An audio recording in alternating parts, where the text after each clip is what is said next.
c'est de faire grandir en nous le sens qu'on est un seul peuple. Quelle plus belle préparation peut-il y avoir que de nous tourner les uns vers les autres et nous souhaiter la paix du Christ en signe de cette union-là que la communion veut nous donner. Nous venons communier ensemble, et nous retournons à nos places comme un seul corps et un seul esprit. Et ensuite, le quatrième geste, Jésus prit le pain, rendit grâce, le rompit, le donna. Et là, on le donne. Et on le reçoit.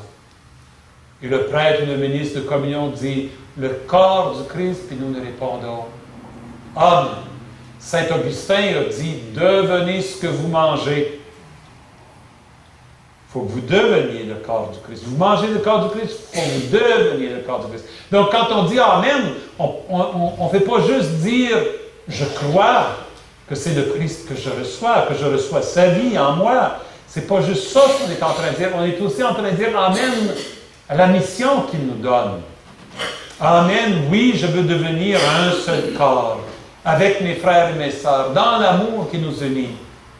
Bâtir l'Église comme une communion d'amour pour le salut du monde. C'est vraiment ça le sens. Moi, des fois, je donne la communion, ça m'arrive, je dis, le corps du Christ, la personne répond, j'y crois. Je suppose que, j'entends ça de temps en temps, je suppose que ces personnes-là sont allées à une retraite une fois où le prêtre, il voulait faire comprendre que de dire Amen, c'est de dire oui, tu crois. C'est vrai, Amen, de dire ça. Peut-être ce prêtre-là, pour aider la personne, de temps en temps, à place de dire Amen, qui est un mot hébreu, peut-être tu veux dire un mot français, j'y crois. Puis, bon, c'est pas mal. Mais Amen, c'est plus que ça. C'est pas juste une chose de dire je crois que le Christ est là, mais c'est aussi de dire je m'engage. Je crois et je m'engage. Mais là, ça commence à être là. Le corps du Christ, j'y crois et je m'y engage. Ça commence à être là. Amen. C'est ça que ça veut dire. Tout ça. Tout ça. Amen. C'est ça le sens de l'Eucharistie. Jésus m'invite. Et je réponds à son invitation. Je réponds à son invitation, c'est juste de répondre à son invitation. Parce que je l'honore en faisant ça. Je le reconnais comme mon maître. Je le reconnais comme mon sauveur. Je le reconnais comme mon Seigneur en répondant à son invitation. Mais c'est pas juste, c'est aussi bon. C'est bon pour moi parce qu'en répondant à son invitation, je m'ouvre à recevoir un nouveau cadeau. Le cadeau de sa présence, le cadeau de sa vie, le cadeau de son amour qui grandit en moi pour que je puisse mieux aimer mes frères et mes sœurs. C'est juste, c'est bon de répondre à son invitation. C'est quoi la différence entre célébrer l'Eucharistie et recevoir la communion? Parfois, vous savez, on ne connaît pas beaucoup ça dans notre diocèse, mais il y a des diocèses où il manque tellement de prêtres que dans des paroisses, on n'a pas de messe le dimanche. Pas tout le temps. Alors, à ce moment-là, on organise une liturgie de la parole, puis souvent, on distribue la communion. L'Eucharistie, le pain de vie qui aurait été consacré à une messe plutôt durant la semaine ou qu'on a apporté d'une autre paroisse, tu sais. Alors, à ce moment-là, j'ai connu une paroisse comme ça où il y avait une religieuse qui était animatrice pastorale à la paroisse. Alors, elle animait le temps de prière le dimanche. Il n'y avait pas de prêtre. Alors, les gens se rassemblaient. On faisait les lectures, on écoutait, elle faisait une petite réflexion. Puis là, on sautait la prière eucharistique, évidemment que seulement le prêtre peut dire. Donc, on passait tout de suite au Notre Père. Puis là, on sortait le Saint-Sacrement, et puis là, on donnait la communion, puis tout le monde allait chez eux. Il y a bien du monde qui trouvait ça bien correct. Bien correct. C'est plus court que la messe. Puis la sœur, son petit mot, il est plus intéressante que le prêtre des fois, tu sais. J'ai entendu quelqu'un dire ça, j'aime mieux la messe de la sœur que la messe du curé. quand on fait ça, quand on se rassemble le dimanche pour écouter la parole de Dieu, pour partager la communion, le pain de vie qui nous est venu d'une autre célébration eucharistique, est-ce qu'on a répondu à l'invitation de Jésus? Et je vais vous dire que non.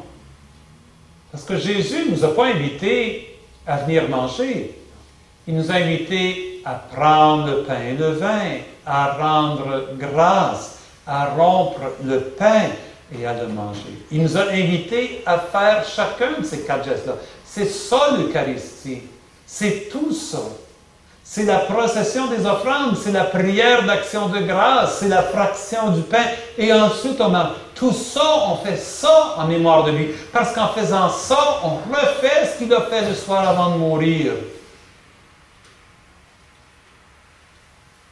Alors, quand on se rassemble juste pour écouter la parole de Dieu et communier au pain de vie, je veux dire, il y a au moins ça. Mais ce n'est pas ce que Jésus nous a demandé de faire. Ça serait comme si mon chum qui m'a dit, tu sortiras dehors, tu regarderas les étoiles, tu penseras à moi. J'étais dans la maison, puis je disais, ben là, je ne tente pas de sortir à soir, je ne veux pas me sortir. J'ai un livre d'astronomie, là. Je sors l'astronomie, puis je regarde les photos, là, puis bon, là, je regarde les étoiles, puis je pense à lui. C'est pas tout à fait la même chose, hein? Pas tout à fait. Évidemment, c'est mieux que rien.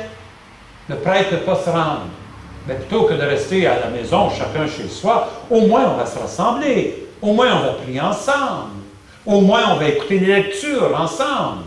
Au moins on va se donner un petit temps de réflexion. Au moins on va partager le pain de vie, mais ce n'est pas l'Eucharistie. On n'a pas fait en mémoire de lui ce qu'il nous a demandé de faire. C'est pour ça que ça nous prend un prêtre. C'est pour ça que le prêtre est essentiel. Parce que sans le prêtre, on ne peut pas faire ça en mémoire de lui. Et c'est ça ce qu'il nous a demandé de faire. C'est tout ça ce qu'il nous a demandé de faire. Faire l'Eucharistie, communier. La communion, c'est un grand don. Mais le vrai grand don, c'est de pouvoir célébrer ensemble l'Eucharistie. De pouvoir refaire ce que Jésus a fait le soir avant de mourir. En faisant ça, en prenant le pain et le vin, en rendant grâce, en fractionnant le pain, en partageant le pain et la coupe, on pourrait dire dans un certain sens qu'on est en train de jouer une pièce pour le Seigneur.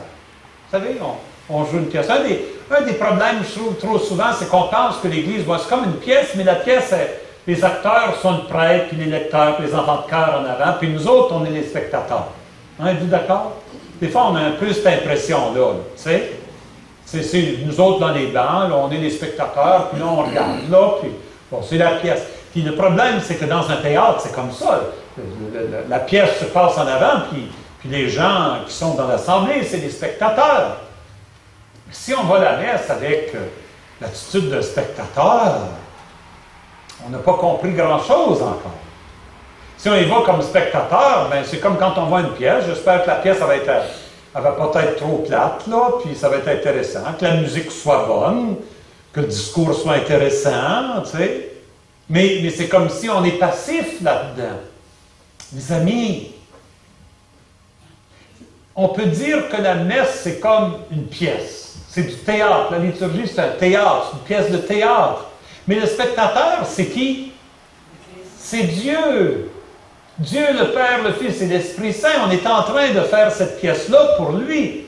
Et c'est nous tous ensemble qui sommes en train de faire cette pièce-là. C'est nous tous ensemble qui sommes en train de jouer pour le Seigneur, de chanter pour lui. On connaissez ce psaume-là? Chanter pour le Seigneur, jouer pour lui. On a même une belle musique là-dessus, hein? Chanter pour le Seigneur, jouer pour lui, car il a fait des merveilles, car il a fait des merveilles.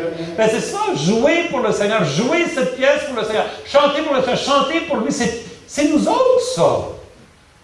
C'est pas le monde. Chacun a son rôle. Le prêtre a son rôle, le lecteur, la lectrice a son rôle, l'animateur, l'animatrice de chant a son rôle, le ministre de communion a son rôle. Mais chacun, chacune de nous, nous avons notre rôle aussi. Puis il faut bien le jouer, notre rôle, parce que la pièce va être plate pour le Seigneur. Si le prêtre dit « Le Seigneur soit avec vous », puis nous autres, on est bon avec votre esprit. Et élevons notre cœur, nous le tournons vers le Seigneur. Rendons grâce au Seigneur notre Dieu. C'est bon. Moi, j'ai l'impression que le Seigneur dans le ciel doit être en dire, moi, je vais changer de channel, je pense. Parce que là, ça, c'est pas mal plate. Là, l'animateur de chant, l'animatrice, bon, ben, on va prendre nos livres à la page, une telle, là, puis chantons tous ensemble. Puis là, bon, il y en a 2, 3 qui chantent, puis les autres. Bon, ça doit être plate pour le Seigneur, ça, ce show-là, cette pièce-là. Hein? Comprenez, c'est parce qu'on n'a pas compris assez que, oui, la liturgie, c'est comme du théâtre, mais la pièce ne se joue pas en avant, puis nous sommes les spectateurs. C'est nous tous qui sommes impliqués dans cette pièce-là, qui, par notre présence, par notre jeu, par notre écoute, par nos réponses, par notre chant, par notre prière, nous offrons un sacrifice de louange. La prière eucharistique ne dit pas ça. Un sacrifice de louange au Seigneur. Alors, quelqu'un qui me dit, pourquoi tu t'en vas à la messe le dimanche? Mais je m'en vais jouer une pièce pour le Seigneur. Il y a une pièce là qu'on s'en va jouer tous ensemble. Une petite pièce de théâtre, là.